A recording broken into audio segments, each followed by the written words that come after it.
حضرت امام بوصیری فالج زدہ ہیں، ساری زندگی بادشاہوں کے قصیدے لکھے ہیں، ساری زندگی بادشاہوں کی کہانیاں بیان کی ہیں، ان سے اعزازات پائے ہیں، تکریمات پائی ہیں، لیکن عمر کا آخری حصہ آیا، جسم فالج زدہ ہو گیا، سارے چھوڑ گئے۔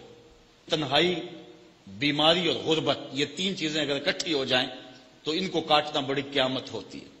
تنہائی، غربت اور بیماری، یہ تینوں اکٹھی آ گئی حضرت امام بوصیری پہ۔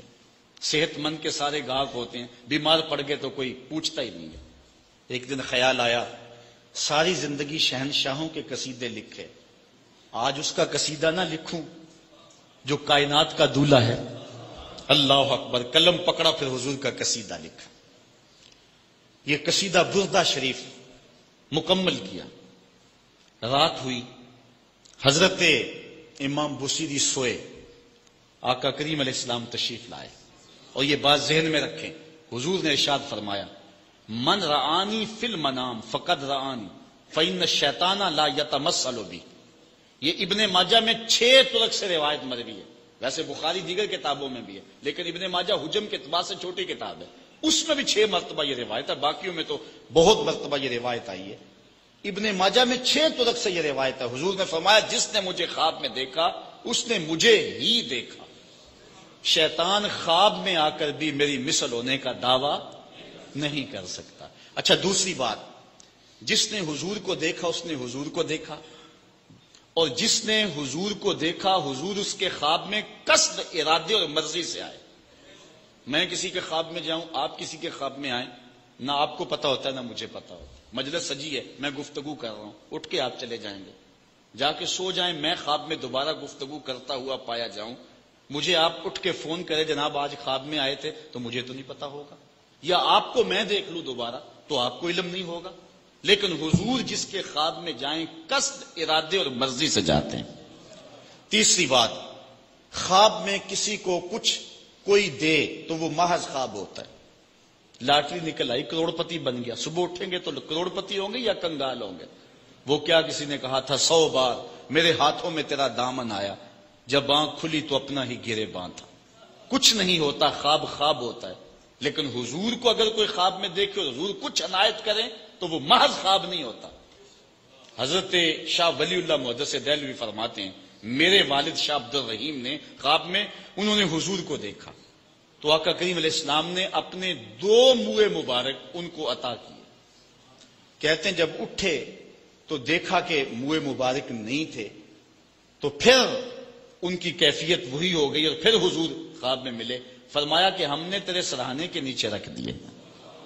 تو کہتے ہیں کہ وہ 2 بال حضرت شاہ ولی اللہ محدث دہلوی فرماتے ہیں ان کی علامت یہ تھی کہ وہ صندوق میں ہم رکھتے تھے، جب اس کو دھوپ میں لے کے نکلتے بدلی سایہ کیا کرتے تھے، اور فرماتے ہیں کہ جب وراثت تقسیم ہوئی تو 1 بال میرے حصے میں آیا، حضور کا منہ انور، حضور کا منہ مبارک۔ تو جس نے حضور کو خواب میں دیکھا حضور کو ہی دیکھا، حضور قصد سے آئے، جو دیا حقیقت میں دیا۔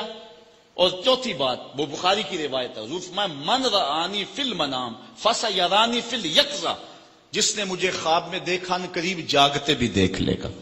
شارحین لکھتے ہیں ساری زندگی نہ دیکھ سکا، جب روح نکل رہی ہوگی رخ محبوب سامنے ہوگا، اور اگر اس وقت حضور کا دیدار ہو جائے تو اور چاہیے بھی کیا، سوکھا نکلے سا ظہوری جے ویخ لواں مکھ تیرا، اگر اس وقت حضور کا دیدار ہو جائے تو اور کیا چاہیے۔ تو حضرت امام بوصیری کہتے ہیں کہ میں سویا مقدر جاگا، حضور تشریف لائے، فرمایا بوصیری جو قصیدہ لکھا ہے وہ سناؤ تو صحیح۔ تو انہوں نے وہ مشہور قصیدہ مولا یصلی وسلم دائما ابدا، وہ قصیدہ حضور کی خدمت میں پیش کیا، تو آقا کریم علیہ السلام نے اپنا دست شفا ان کے بدن پہ پھیرا، اور حضور نے اپنی چادر اتار کر کے حضرت امام بوصیری کو دے دی۔ بردہ عربی میں کہتے ہیں جو ہے وہ چادر کو، اسی لیے اس قصیدے کو قصیدہ بردہ کہتے ہیں، وہ قصیدہ جس کی جزا میں چادر عنایت ہوئی تھی۔ حضرت امام بوصیری جب اٹھے تو بالکل ٹھیک تھے، چادر اوڑی اور مسجد میں نماز پڑھنے کے لیے جا رہے ہیں۔ راستے میں ایک درویش کھڑا تھا، کہا بوصیری رات والا قصیدہ تو سناؤ جو تم نے لکھا ہے۔ حضرت بوصیری کہتے ہیں میں نے لکھا تھا اور کسی کو پتا نہیں تھا۔ میں نے کہا کون سا قصیدہ؟ کہنے لگے بھولے نہ بنو جو حضور کو سنایا تھا۔ کہنے لگے کہ میں نے کہا کہ تجھے کیسے پتا ہے؟ کہا بتاؤں یہ چادر کون سی ہے؟ اللہ اکبر! تو امام بوصیری رحمت اللہ تعالی علیہ نے حضور علیہ السلام پر یہ درود لکھا، مولا یصلی وسلم دائماً ابدا، اور یہ جزا پائی۔ حضرت سید محمد بن سلیمان رحمت اللہ تعالی علیہ ایک بزرگ گزرے ہیں، یہ 708 ہجری میں پیدا ہوئے تھے۔ کہتے ہیں کہ میں ایک دن کسی بستی سے گزر رہا تھا اور وہاں ایک کنواں تھا، اس کا پانی تھوڑا سا نیچے تھا، اور میرے پاس کوئی چیز نہیں تھی جس سے میں ڈول ڈال کر کے وہ پانی نکال سکوں۔ میں متحیر کھڑا تھا، ساتھ ہی ایک شکستہ سا کچا سا مکان تھا، اس مکان کے اوپر ایک چھوٹی عمر کی لڑکی کھڑی تھی۔ مجھے کہنے لگی کہ آپ پریشان ہیں؟ میں نے کہا ہاں بیٹے، مجھے پریشانی یہ ہے کہ میں نے وضو کرنا ہے اور نماز پڑھنی ہے اور وقت جا رہا ہے اور یہ پانی بہت نیچے ہے، اگر تم کچھ میری مدد کر سکتی ہو تو ضرور کرو۔ وہ چھت سے نیچے آئی اور اس نے آ کے اپنا لعاب اس کنویں میں پھینکا۔ حضرت شیخ سید محمد بن سلیمان فرماتے ہیں کہ میں نے دیکھا کہ یکا یک کنویں کا پانی اچھل کے کناروں تک آ گیا اور بہنے لگا۔ میں نے جلدی سے وضو کیا اور پھر میں نے اس لڑکی کو کہا میں تجھے اللہ کا واسطہ دیتا ہوں، تو مجھے بتا کہ تیرے پاس ہے کیا کہ تیرے لب کے ڈالنے سے یہ پانی اچھل کے اوپر آ گیا؟ تو اس لڑکی نے مجھے کہا کہ یہ جو مرتبہ مجھے ملا ہے، بکثرت الصلاۃ علی من کان اذا مشى فی البر تعلقت الوحوش باذیالہ، یہ مرتبہ میں اس پر درود پڑھ کے حاصل کیا ہے جب وہ جنگل سے گزرتے تھے تو جو جانور تھے قدموں سے لپٹ جاتے تھے، میں ان پر درود پڑھنے کی برکت سے جو ہے وہ یہ مرتبہ حاصل کیا ہے۔ تو حضرت سید محمد بن سلیمان کہتے ہیں کہ پھر میں نے ارادہ کر لیا کہ میں ساری زندگی حضور علیہ السلام پر درود پڑھتے ہوئے اور درود لکھتے ہوئے گزاروں گا۔ پھر انہوں نے مشہور زمانہ کتاب جس کو اہل علم اور اہل تصوف دلائل الخیرات کے نام سے جانتے ہیں، جس کی متعدد شروحات بھی لکھی گئی، وہ کتاب انہوں نے تصنیف کی۔ اور اس کتاب کی خصوصیت یہ ہے کہ جو شخص اس کتاب کو باقاعدگی کے ساتھ پڑھے اس کو حضور کا دیدار نصیب ہوتا ہے۔